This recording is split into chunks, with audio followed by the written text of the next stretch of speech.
Hi, this is your host Salima Malik on the Observation Post channel. On this channel, I discuss with you national and international affairs, military history, military science and technology, defense and social science issues.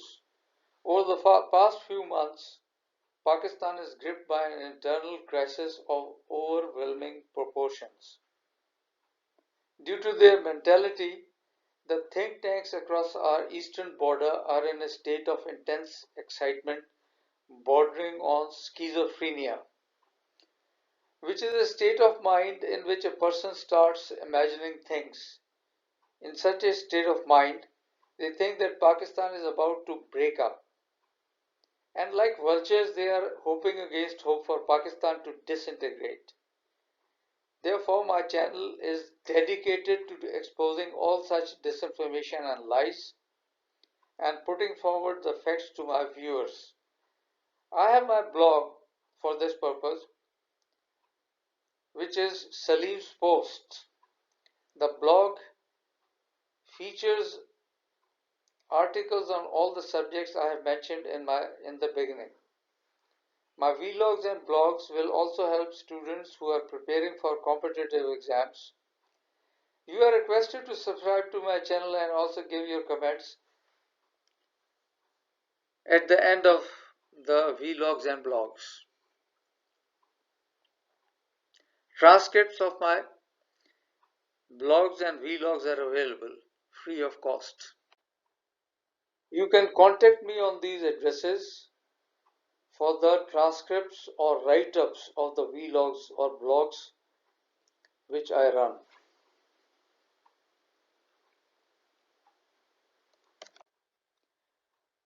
You can view my vlogs on my YouTube channel, The Observation Post, and you can read my blogs on the address given below.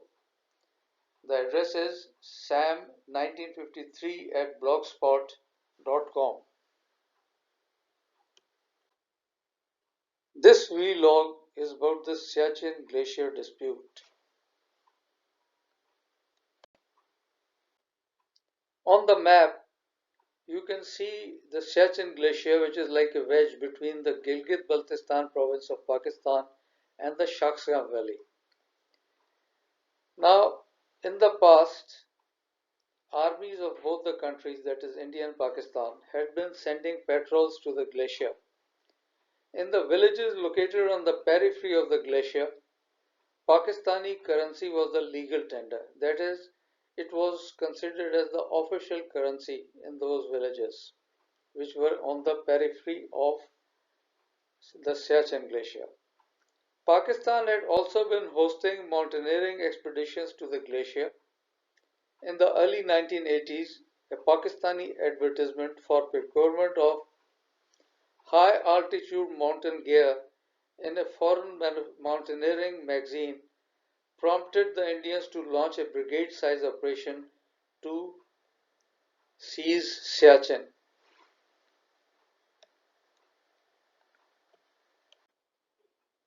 As a result of its operation, India gained over 1,000 square miles or 3,000 square kilometers of territory in this area. Presently, India controls the entire 76 kilometers or 47 miles long glacier and two of its three main passes. That is, the two of the three main passes of the Saltoro Ridge, immediately west of the glacier.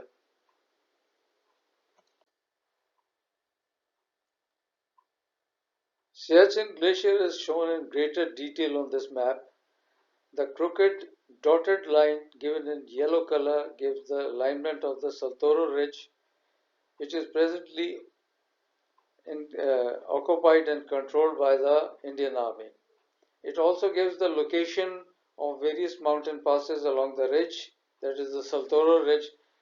Siala and Belafondla passes are controlled by the Indian Army, whereas Gyongla Pass is controlled by the Pakistan Army. The occupation or control of Gyongla Pass gives the Pakistan Army the advantage to control all the all the area down south, and this includes the Nubra and Shyok river valleys as well as the Leh district, which all lie to the southeast of the Siachen Glacier. Let us see what arguments the Indians forward in defense of their occupation of the Siachen Glacier in 1984. Indians themselves have not been able to give a convincing justification as to why in 1984 they invaded the desolate glacier. The arguments forwarded by them are so far mere excuses. And one of these excuses is that according to the 1949 agreement, as interpreted by the Indians, Siachen was in no man's land, and because Pakistan was the aggressor, therefore the no man's land was to be under the Indian control. And since Siachen Glacier was in no man's land, that's why it belonged to India. Another excuse forwarded by them is that Pakistan was provoking India by sending mountaineering teams to the glacier. Yet another of their excuses is that the tri-junction of China, Pakistan and India, which is presently located near the western tip of the glacier, you can see it on the map, the western tip of the glacier, where the glacier is wedged between the Siachen Valley controlled by China and the Gilgit-Baltistan province of Pakistan. So they say that the tri-junction of China and Pakistan and India, which is presently located near the near the western tip of the glacier, would have been located at the Karakoram Pass. By occupying the glacier, Indian Army had pushed the tri-junction to the west, short of Conway Saddle.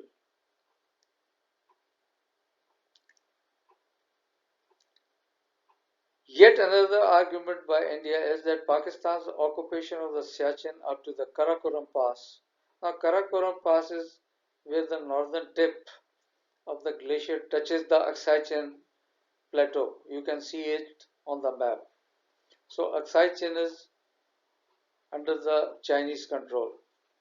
So, they say that Pakistan's occupation of the Siachen up to the Karakoram Pass would lead to the domination of Nubra Valley and the route down to Leh. Now this is an invalid argument because Pakistan Army controls Gyongla Pass, which dominates, as I had shown you in the previous slide. The Gyongla Pass dominates Shyok and Nubra river valleys, as well as Indian Army's access to the Leh district. Another Indian excuse is that the occupation of Siachen creates a formidable wedge between Siachen Valley and Siachen. Now let us talk a little bit about the Siachen Valley.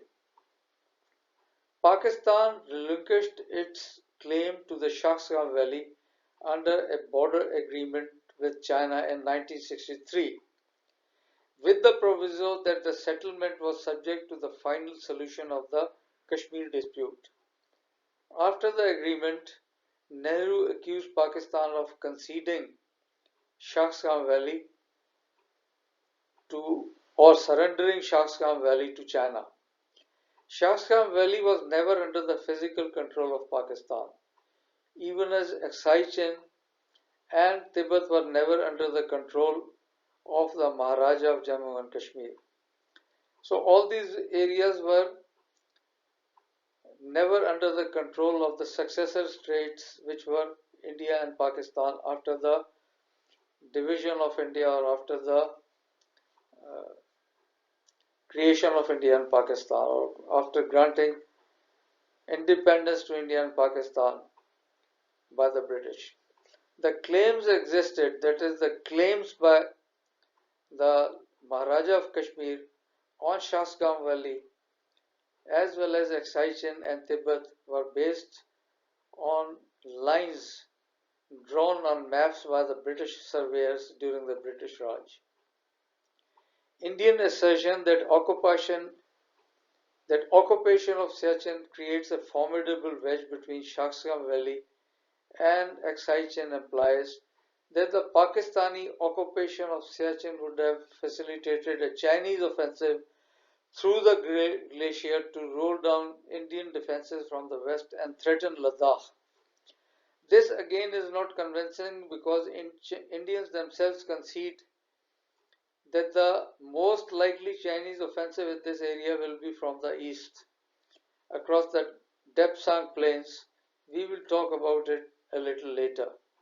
Now, the Depsang Plains, let me tell you at this moment, is the area between the base of the Siachen Glacier and the Siachen Plateau. So, the area in between is the Depsang Plains.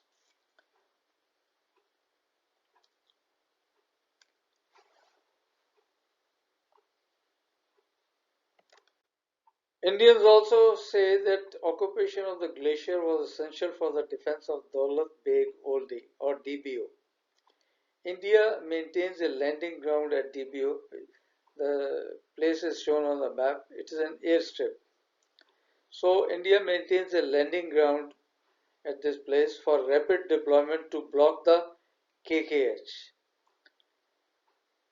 in a future two-front war with Pakistan and China. The landing ground can also be used for airdropping supplies to Siachen in case roads get blocked due to inclement weather. However, the landing ground will be quickly neutralized by both China and Pakistan. And China particularly has a far superior infrastructure in the area.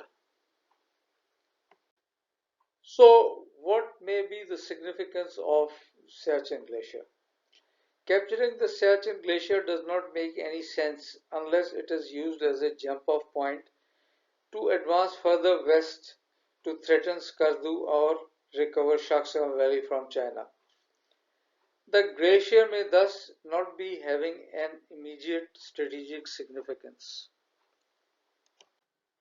Whereas the Siachen Glacier may not be having any immediate strategic significance, nevertheless it provides access to Indian patrols for reconnaissance of the area west of Saltoro Ridge.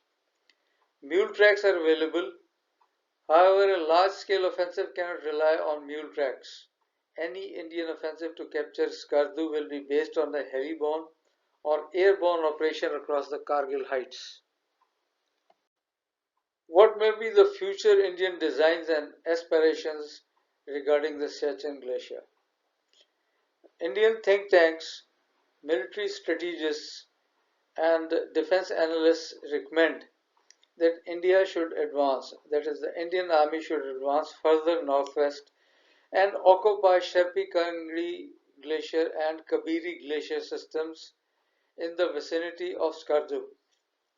They also recommend an Indian Army advance up to the K2 by attacking the Pakistani post at Conway Saddle, which is located around 5 kilometers from the northernmost Indian post in this area. They also recommend Indian Army infiltration across Siachen Glacier in conjunction with a brigade-size heli-borne operation across the Kargil heights for attacking Shaksgam Valley.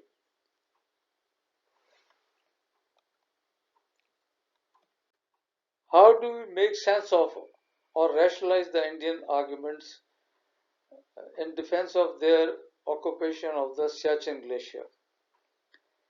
I want to help the Indians by creating a stronger case for them for the occupation of the Siachen Glacier. For this argument, I will perform the role of the devil's advocate. I think that the Indians occupied the Siachen Glacier because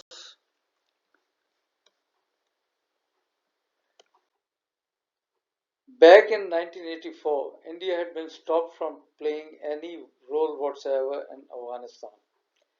The Soviet Union, India's ally, was being drubbed in Afghanistan by the Pakistan-backed Mujahideen. For India, it was time to vent its anger and that of its ally by needling Pakistan in an unexpected area.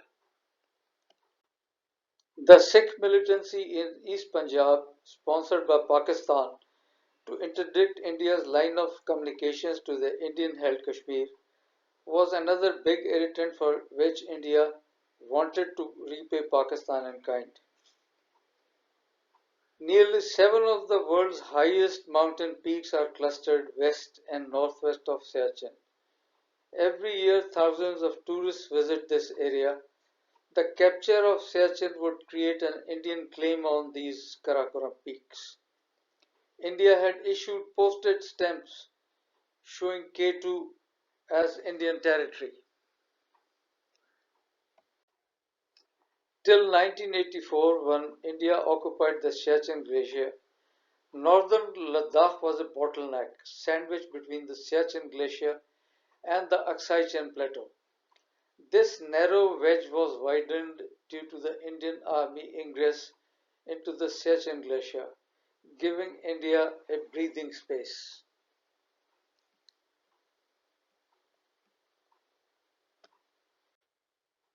China's strategy in Ladakh is to control all the dominating features along the western approaches into Siachen. The Depsang Plains, which constitute the bottleneck area between the glacier and the plateau, are suitable for armor operations. For this reason, both India and China have deployed their tanks, light tanks, in this area.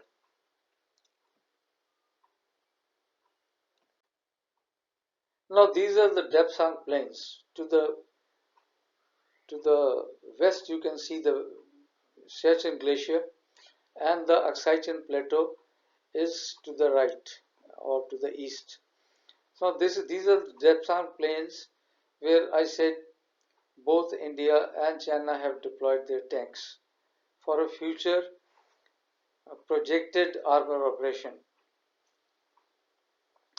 If China closes the bottleneck in an armor operation, the Indian occupation of Siachen will become untenable and northern Ladakh will be squeezed between the glacier and the plateau. By holding Siachen, India is presently threatening the Chinese controlled Shaksgam Valley. The Chinese consider an Indian presence in Depsang Plains threatening as it permits the Indians to launch an armor operation to overrun Siachen.